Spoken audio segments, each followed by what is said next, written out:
There is nothing worse than untapped potentials. If you know that you're made for more, this is the place. I know that every successful person I've ever met has one thing in common. They do not let themselves fall victim to their circumstances. They figure out a way to rise above it. So join me on this journey where I help you to be better, do better, and have better in life and in business. If you're feeling stuck and you're needing some practical tools, some hope to get you to that better life, this is definitely the place for you.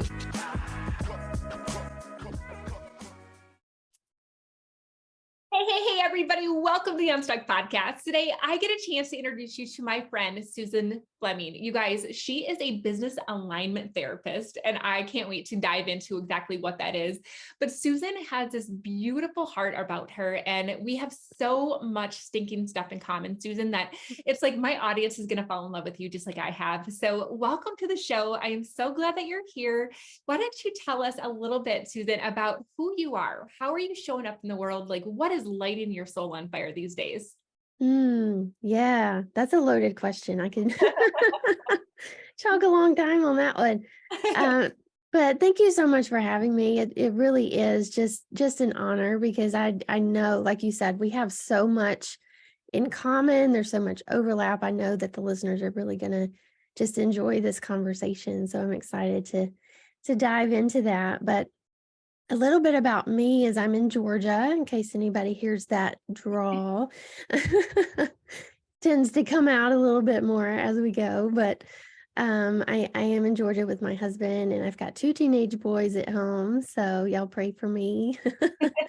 It is a time of transition as they're starting to drive and have more freedom and do things like that. So I am a business alignment therapist, and I always enjoy talking about that because people are like, "What is that? Did you just make that up?" Yes, I did. I love it. Own it.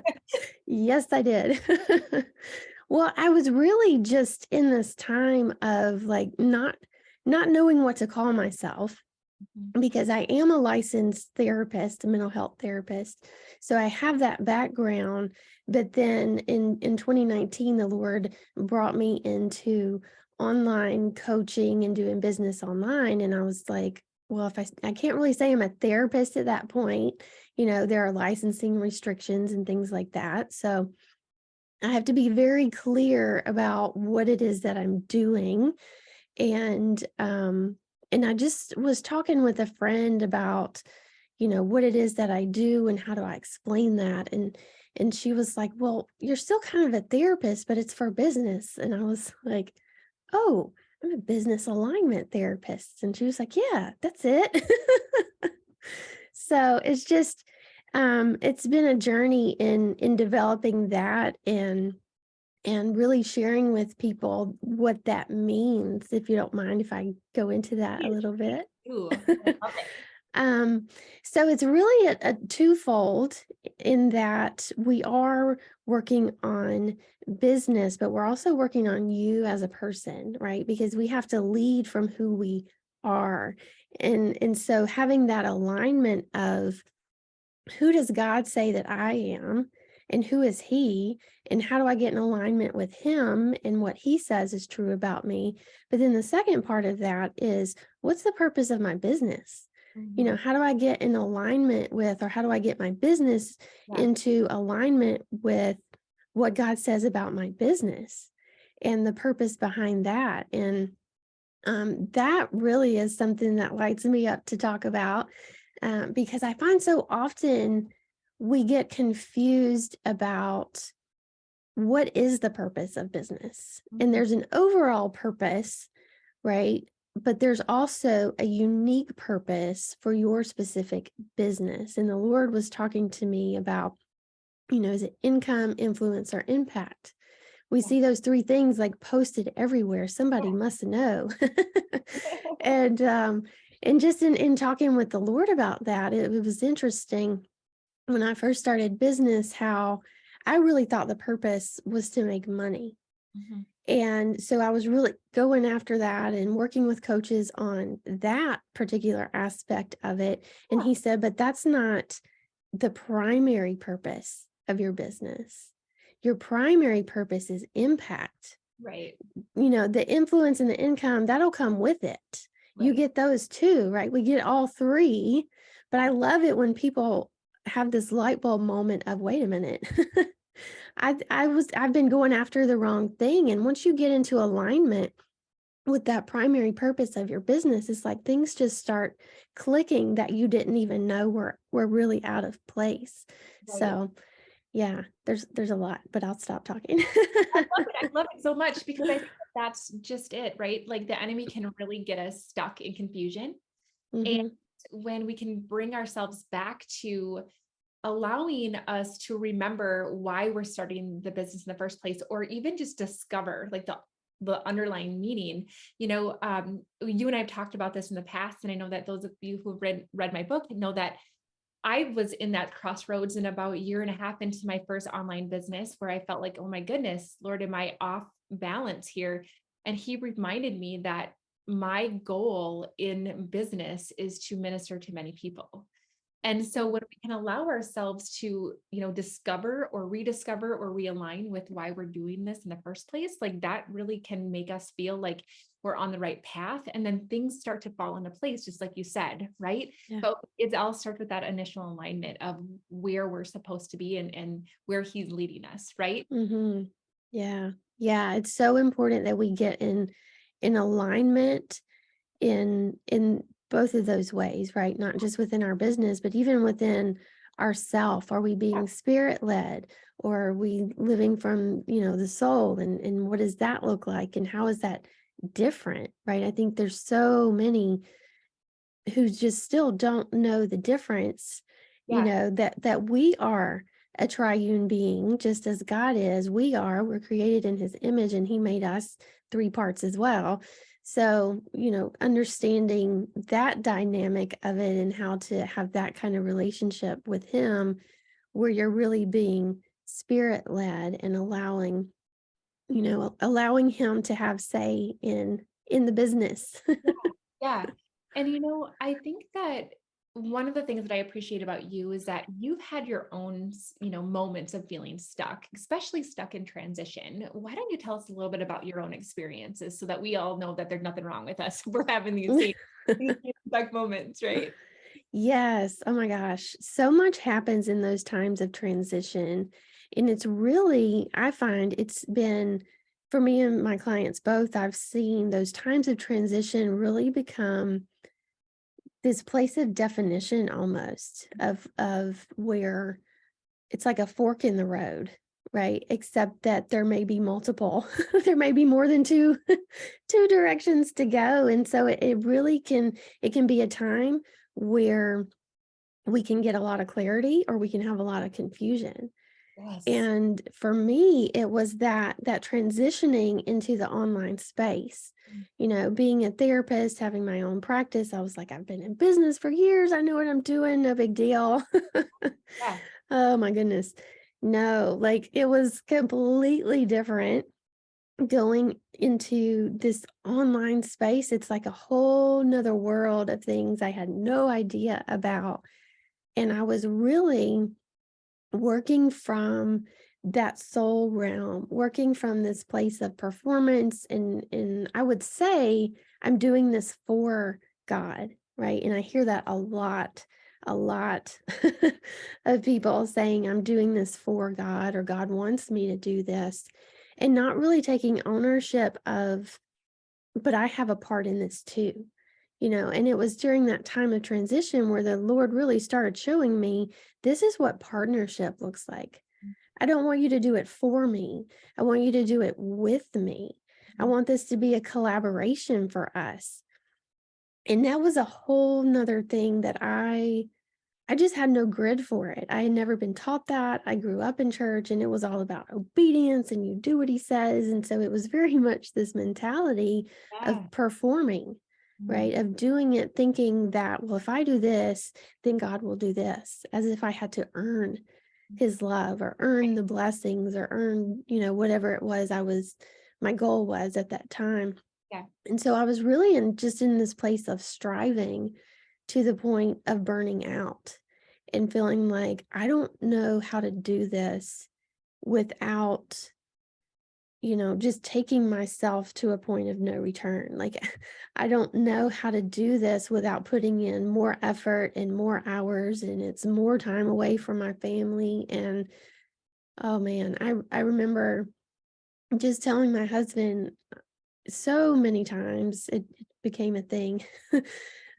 Where he started saying it with me because he knew what was coming out of my mouth, and it was, this is just temporary, this is for a season, I'm building a business. It won't be like this forever. And I didn't realize that the way I was building the business, I would have to continue in that way to sustain it. Right. And so yeah, when the Lord started talking to me about working from his rest and not striving and being spirit led and partnership, and I was like, I don't know what any of those things are.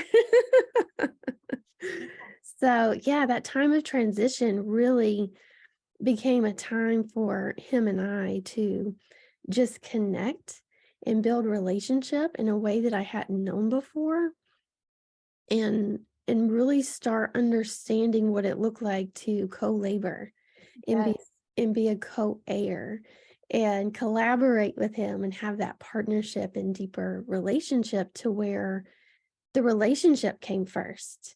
Yes. It was a totally different dynamic when you really, implement Matthew 6:33, right? When it's seeking first the kingdom and realizing he brings all the rest. He gives all the rest. Right. It's his responsibility. He's doing that with you. And so it it opened up a whole nother world of learning to just rely on him and trust him to provide for all the things. I mean, I can completely relate to my own season of burnout that you mentioned in this transition time, and my clients as well. Very similar stories where you want something so badly, right? That you're Mhm. willing to put in the work, like temporarily. Like I had several interventions for my husband, like you're on your phone all the time. Like I thought this meant Yeah. you'd be with us more, And we trick ourselves into thinking that we have to hustle, right? Mhm. Hustling. And instead of relying on everything that God is trying to do with us as a partnership, like grabbing us by the arm and saying, all right, let's go. And, this whole time that I have been in business, I've led my business from the parable of the servant, really just, parable of the talents, parable of, parable of the talents. And when when we look at it and wanting to reinvest in everything that he's given us and want to hear that well done, good and faithful servant at the end, we forget to remember that it's not just us what we do for him. It's because we do it for him out of love. Like we just love him so much that we want to do this for him, not because we're earning something back. And that's the people pleasing. And I think that a lot of us get in our upbringing. And I also think that we oftentimes let our own stories of unworthiness keep us from asking God to partner with us. I've had several conversations with people that are literally just so afraid of asking him for the little things. Like he has bigger things to worry about than my tiny little business or my Mm. tiny little to-do list for today, right? Yeah.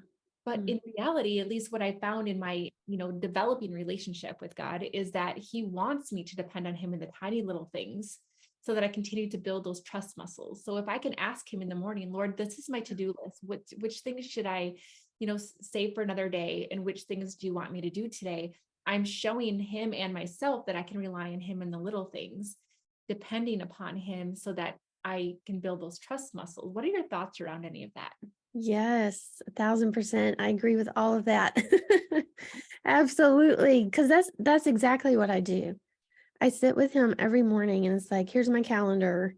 Is there anything on here that needs to come off? Mhm. Is there anything we need to add? And in doing that, I've been doing that for a couple years now, and I don't know that there's ever been a time where he's like, let's add something. Like the things we think are important are not always the most important things. And so you've got to get that perspective because he is only going to give you his best. Right. And so in looking at the calendar or looking at the to-do list, or anytime you're making decisions, if you have an opportunity come up and someone's asking you to do something, I look at it now through the lens of, there's good, there's better, and there's God's best. Mm. And so it took out um that need to feel like I have to say yes to everything because it's a good thing. Right. Right. We often look at things in good and bad. At least I was very much All or looking nothing, at, black and white, like been there. yeah. Yeah. And so God said, but it's all good. I'm in all of it. So the question that you need to be asking is, what is my best for you? Right. And not evaluating out of our own ideas of what's good and bad and better or worse or whatever. Just take the bad part out of it and say, what's good, what's better, and what's his best. And that alone will transform your calendar right there. Yeah, tell us a little bit more about that process so that the people that are listening, are really interested in getting to a place, right, where they're stop trying to earn everything, to do all of their laboring on their own, to be self-reliant, picking ourselves up at the bootstraps.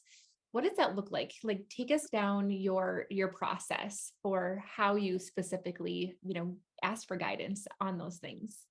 Yeah. So initially, there was this realization that I I didn't really believe God loved me or that he even liked me, right? Because I was still in that mindset of performance and obedience, and so my view of God was distorted. I didn't understand his goodness. I didn't understand how much he really loved me, and that relationship was his priority, right? Right. Not anything that I could do for him.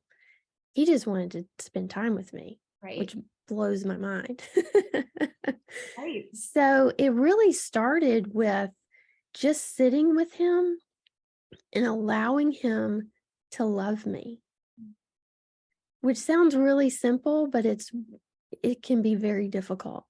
For me, the process was really hard because I had all these accusations and things against God that I didn't realize I had. Okay. And he began to show me, you don't really trust me because you don't know how much I love you. And I realized I don't trust you, right? Like I wanted to keep the control. I wanted to, as much as I said I hated this performing thing that I was doing, I had control of it. I Right. thought I did, right? So Yeah. that's really what we're seeking when we're not partnering with God. It's we're seeking to be in control. Right, which is where the hustling for the sake of hustling comes in. It's the do more Yeah. approach, and then you end up getting burned out. It's the asking for advice from 100 different people and then getting overwhelmed by all of the advice. And Yeah. where do we need to go next? And when Yeah. we get into that space where we're trying to do everything on our own within our own power, it's really easy for us to get overwhelmed because there are 100 right answers. But like you said, Mhm. when you can get in alignment with God, you discover that there is one God's best answer Yeah. that allows to chisel away all of the noise. Mhm. But in order for you to even be able to go there, you have to be considering yourself loved and worthy enough to ask for his help. And that's a Yeah. lot. A lot of people really struggle with that. Yeah. Yeah, you've got to be rooted and grounded in love. And Mhm. that was the piece that I didn't have. And so for me, it was just sitting with him, allowing him to love me. And what that looked like was I would sit there with my eyes closed and I would imagine he was sitting there in front of me and there was no talking. I didn't go with any expectation. I wasn't asking questions. I was just like, here I am. Mm. You know, I invite you to just come sit with me. Like just the simplest thing, but it was so transforming because what I realized in that moment, I realized a lot of things. um, that first time in particular was so life changing because I had that realization of I didn't trust him. I didn't think he loved me. And then I also had the realization of I don't know how to just sit and be quiet. Like, Yes. my brain is just constantly go, go, go, go, go, go. Yes. How do I turn that off? And it was in that moment where I sat quiet for about 10 seconds. Okay. That was it, like 10 seconds. And he showed up for me in such a way in those 10 seconds that changed my life because he showed me my wedding day. Mm. But instead of my earthly husband being there, Jesus was there. And he just said, "Will you let me love you?" And that was it. I was done. I was like, it was just suddenly my eyes were open to this whole new world of he loves me. Yeah. And And he, it was suddenly like just this truth of it. I'd heard it my whole life. but he used something that you could relate to help you understand. Like he Hmm. used that love that you had at the height of your relationship with your husband, the Yeah. day you wed, to Hmm. show you the intensity of how much he loves you, like in Yeah. a way that you could understand it. Like that's a Hmm. It was so intense. It was so, so intense. But from that day forward, it was like that's all I wanted to do was just be with him. mm, That was it. And that's the thing that I really want people to get about God, but also about coaching is that we as coaches are not here to change anything for you. Right? Like I view myself as facilitator. I'm going to take you to him because what you need more than anything is that encounter with him. I can talk to you all day long and it won't change anything. Right? And that was the thing is I had been in therapy for years.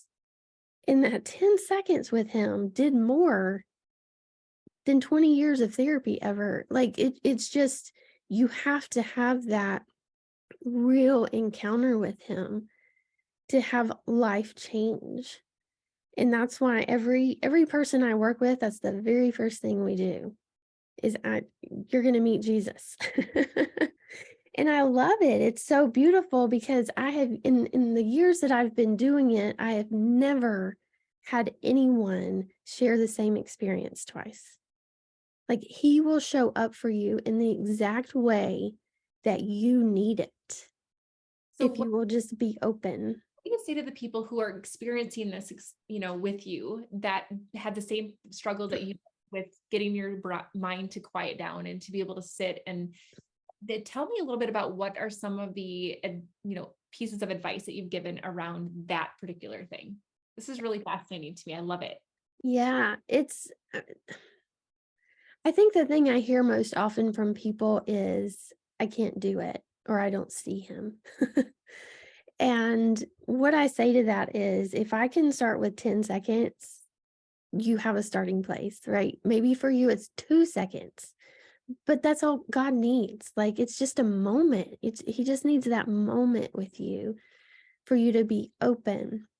And as far as not seeing him, what I love telling people is that God will speak to you in the exact way that you need it. For me, it was an image, right? But we have so many different senses. He can talk to you through any of your senses. So just notice if you're sitting there and you're like, nothing's happening, notice how you feel in your body. Did something shift? Did something change? Do you feel does it feel different in the room? Did you hear something? Did you taste something? Did you smell something? Right? Think of all your senses. It doesn't have to be a visual. It doesn't have to be something. We say we hear from God, but for me, it's not hearing. I have this knowing. Yes. So there's a lot of different ways that he can speak. So I would say just be open to however he wants to communicate with you and just pay attention. I love that so much. And one of the other things that you said that stood out to me was that you are a facilitator.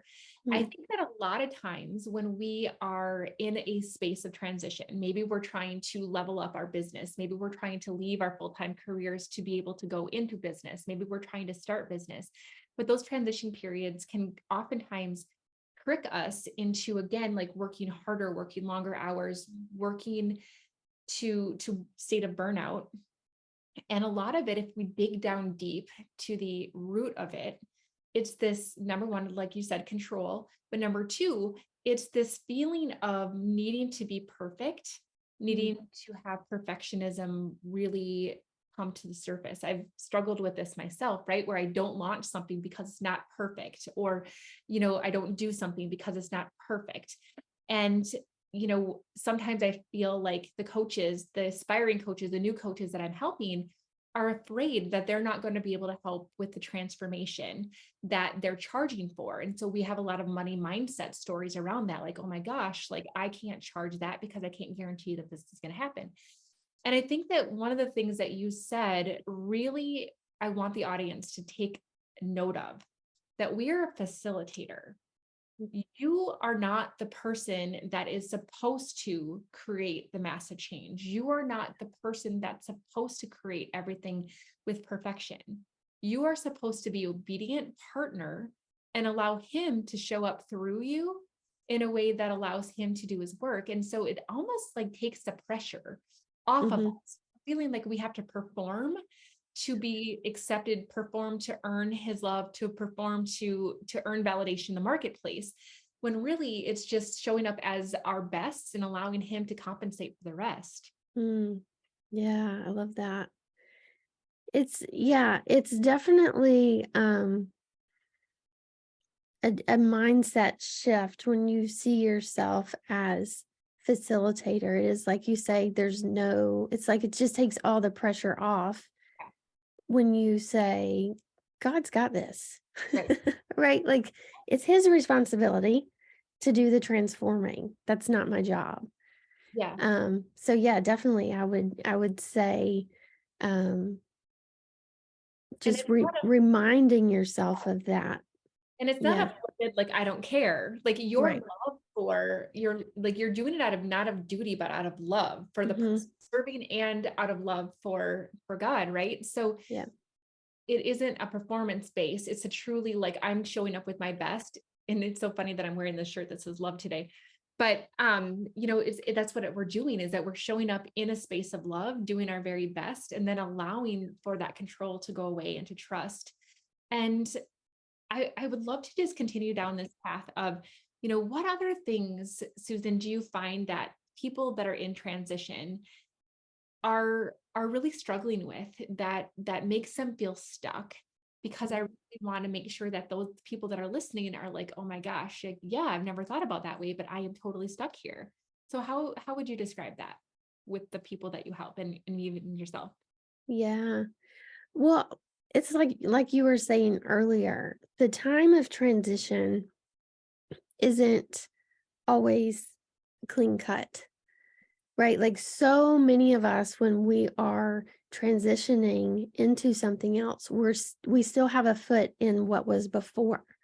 Yes. I don't know very many people who are able to quit their job and then start something new. It's not that end and beginning, right? There's so much overlap. Right. Um, and for me, I had about a year of time there where I still had my private practice and I was trying to start this business. And so you tell yourself, of course I'm tired. I'm working long hours, right? Of course I've got a headache because I skipped lunch. Or, these things that happen in burnout that we don't realize are actually signs of burnout because we've taken them individually and made excuses for each one as to why it should be happening, right? Of course I'm working longer hours. I'm doing two jobs now, basically, right? Yeah. So, yeah, so we set the expectation that it's going to be hard. Yeah. We set the expectation that we're going to have to do more, be more, work more, put in more time and energy and effort. We set that expectation going into it. Right.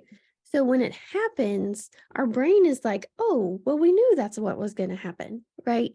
And what you want to do instead is set the expectation that this is not the normal, right? That the hustle, the all the more that you're doing is not the norm. So your brain will perk up and go, "Wait a minute, this is not what's supposed to be happening."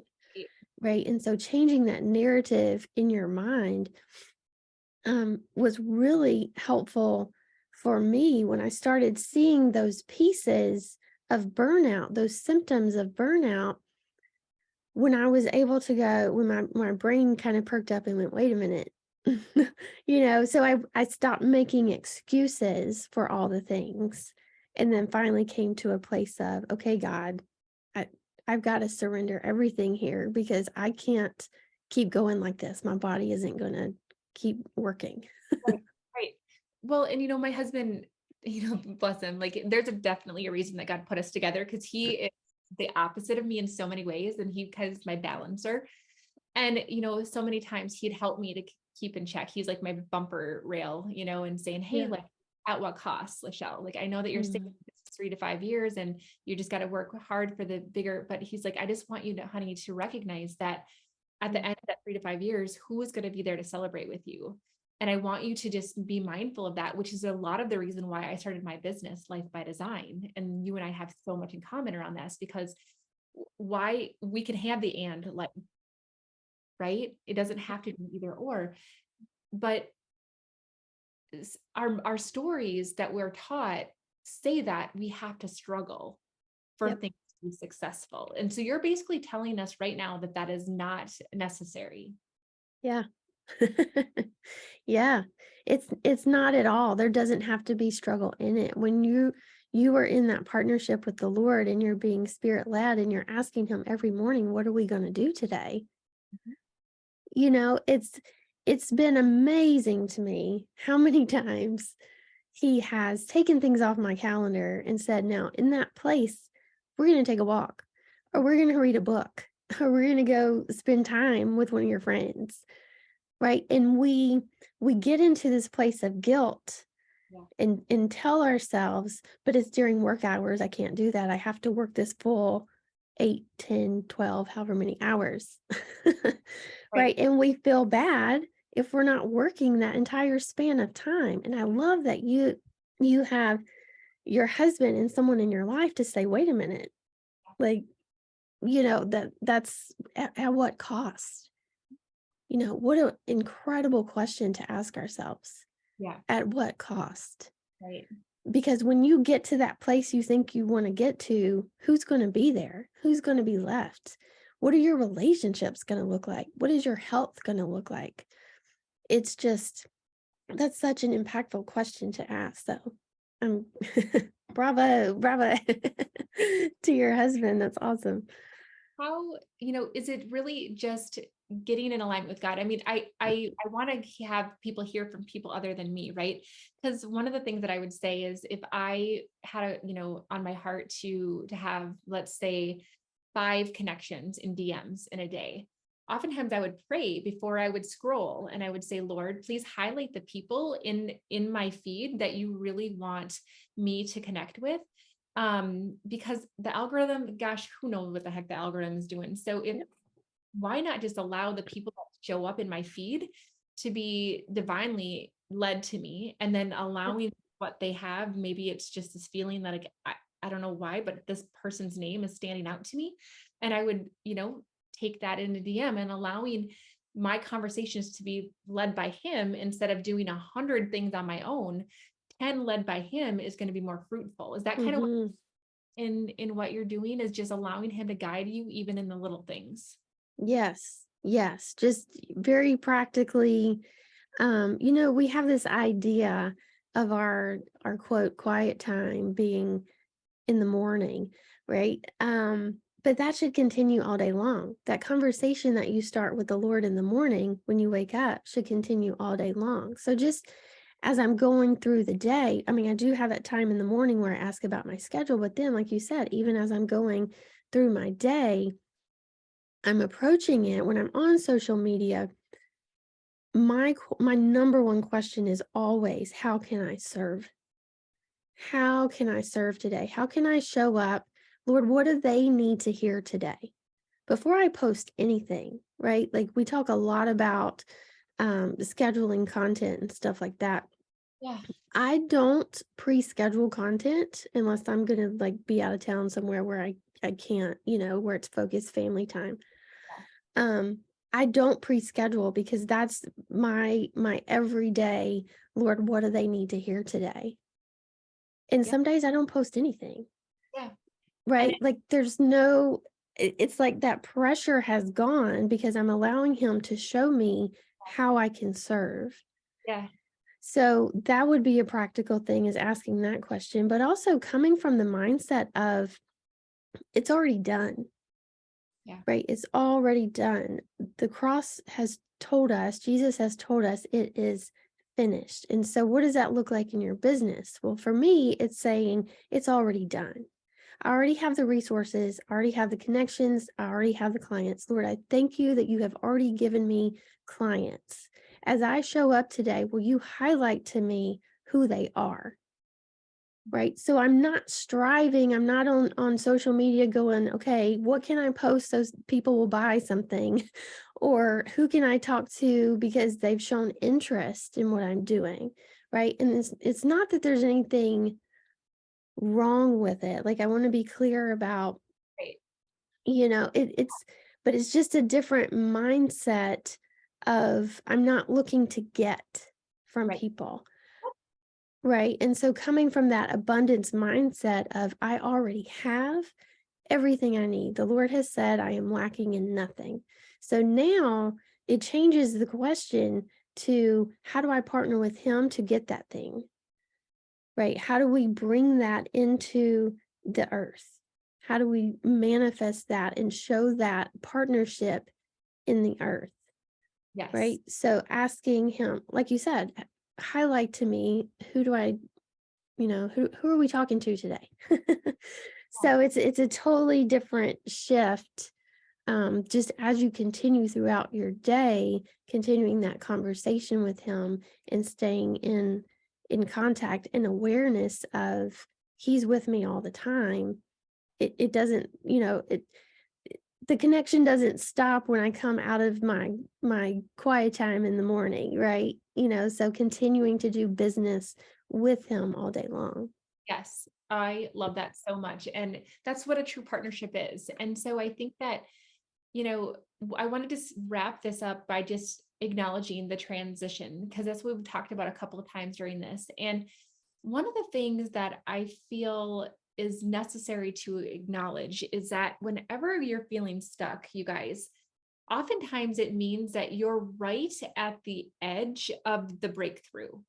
It's right at the edge of where you've been to where you're going. And it's like you're kind of getting kind of stuck in the in between.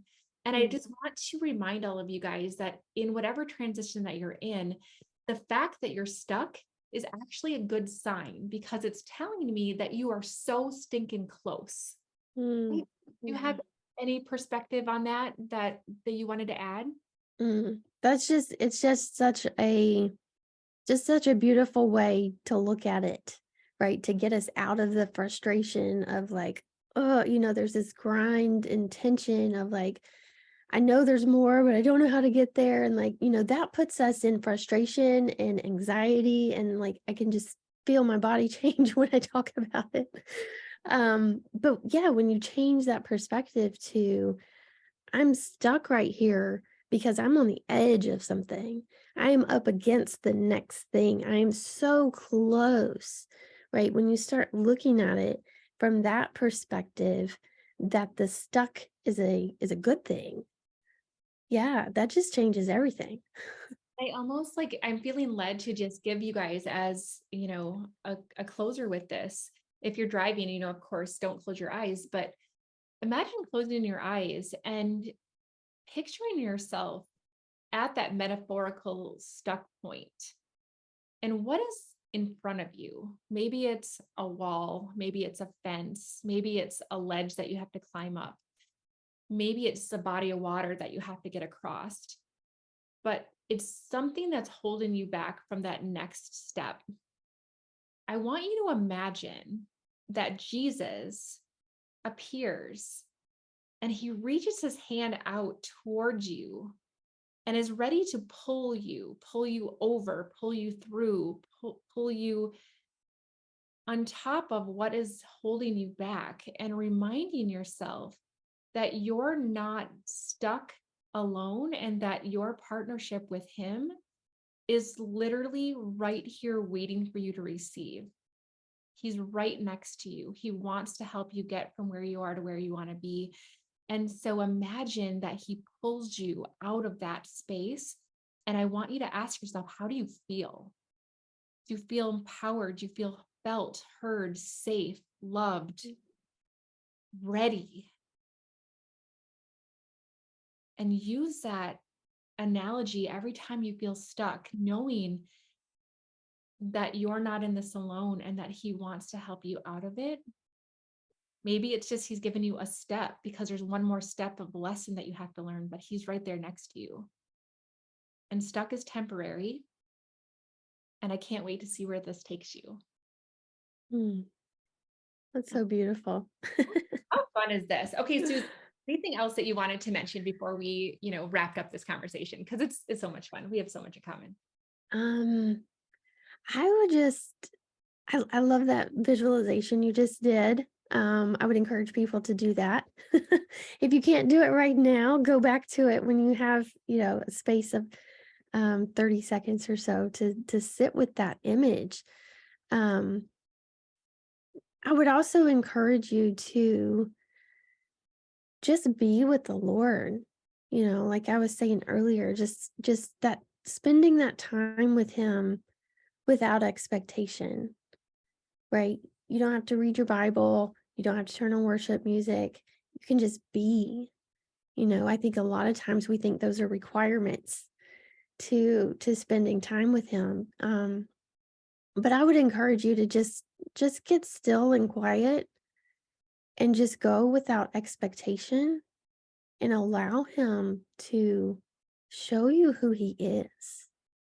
Oh, I mean, it's just that's the beauty of that exercise is I think we get so we're scared to be that vulnerable with him, to just show up as ourselves, but he wants to show up for us as himself without expectations being put on him, right? right. So I think it's so powerful when you make that shift, when you go into it in that mindset of there's no expectation here. I'm just going to be me and allow Jesus to be Jesus, and we'll see where it goes. I love that curiosity, expectation Mm-hmm. in a box, and none of us belong in a box, you guys. So, oh my gosh, I love this. So if you want to connect with Susan, you want to follow her journey, you want to see what she's all about, make sure that you check out the show notes so that everything that's all about Susan is going to be readily accessible to you guys. If you haven't already, make sure that you hit subscribe, leave a review, do what is necessary for us to know like what you took from this episode, because it's always so much fun for us to figure out how we best served you, and for Susan to hear, the most impactful parts of her, part of the conversation. So thank you so much for doing that. We love, love, love it when you guys take screenshots, share us in your stories, share us in social media, tag us, share it with a friend so that we get a chance to interact with you guys out in the social world. It's so much fun. Now, Susan, one of the things that I do to wrap up every conversation is to ask you to propose a question to the audience that's going to help them to move themselves from where they are to where they want to be. So what purposeful, powerful question would you love for them to consider that's going to help them move forward? That's good. I would ask you to ask yourself, do I really believe God loves me? That's beautiful. That's really powerful, because Mm. that's your ability to accept his partnership with you. So, oh, I love this so much. Guys, thank you so much for tuning in. As always, I'm here to support you, encourage you. I love the fact that you show up every single Wednesday to to join this amazing community here. And I hope that y'all have an amazing rest of your week. Bye, everybody. Bye. Thank you so much for listening to the Untucked Podcast. I'm so grateful to be on this journey with you. And don't forget to check out the show notes if you want to get into my private club, the Better Club, to be able to learn better ways to be better, do better, and have better. So until next time, keep showing up. Let's get unstuck together. Have a great day.